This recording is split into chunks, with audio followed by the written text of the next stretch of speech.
Hi friends, இன்றைக்கி நம்ம creative சமையலில் சளி இருமலுக்கான கஷாயம் எப்படி செய்கிறதுன்னு பார்க்க போகிறோம். இதுக்கு 4 கற்பூரவள்ளி இலையை எடுத்துருக்கிறேன். இதை ஓமவள்ளி இலைன்னு சொல்லுவாங்க. 5-6 தூதுவளை இலை எடுத்து வச்சுருக்கிறேன். கூடவே 2 வெத்தலையை கழுவி பிச்சு வச்சுருக்கிறேன். ஒரு துண்டு இஞ்சி தூள் சீச்சிட்டு எடுத்து வச்சுருக்கிறேன். 5 மிளகு எடுத்துக்கணும். இப்போது ஒரு பாத்திரத்தை ஹீட்டாக்கி சிம்மில் வச்சு தூதுவளை இலையை அதில் போட்டு லேசாக வதக்கிக்கணும். அப்போ தான் தூதுவளை இலையில் உள்ள முள் வதங்கிரும்.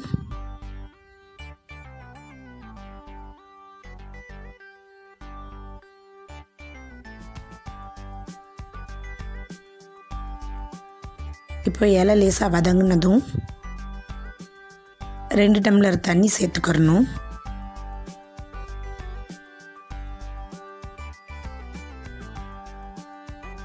வெத்தலை ஓமவள்ளி இலையை பிச்சு போட்டு சேர்த்துக்கிறணும். இஞ்சியை உரலில் வச்சு இடித்து அதையும் உள்ளே சேர்த்துக்கிறணும். மிளகையும் தட்டி சேர்த்துக்கிறணும். இதோட துளசி இலை இருந்தால் அதையும் சேர்த்துக்கலாம். 1/2 டீஸ்பூன் ஜீரகம் சேர்த்துக்கிறணும்.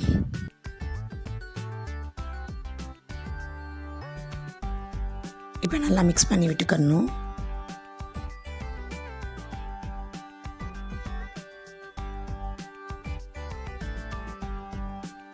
ஒரு கொதி நல்லா வந்ததும் அடுப்பை சிம்மில் வச்சுக்கணும். 10 நிமிஷம் சிம்லேயே நல்லா கொதிக்க வச்சுக்கணும்.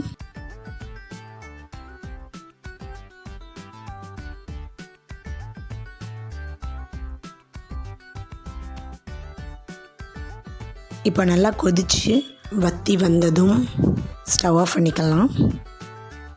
இப்போ 1 ஸ்பூன் பனங்கல்கண்டு சேர்த்துக்கிறேன். இப்போ இதை நல்லா மிக்ஸ் பண்ணி விட்டுக்கணும்.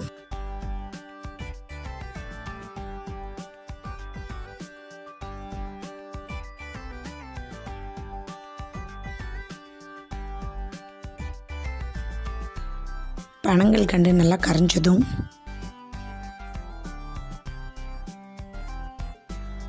ஒரு பாத்திரத்தில் வடிய வச்சு கஷாயத்தை வடிச்சிக்கிறணும்.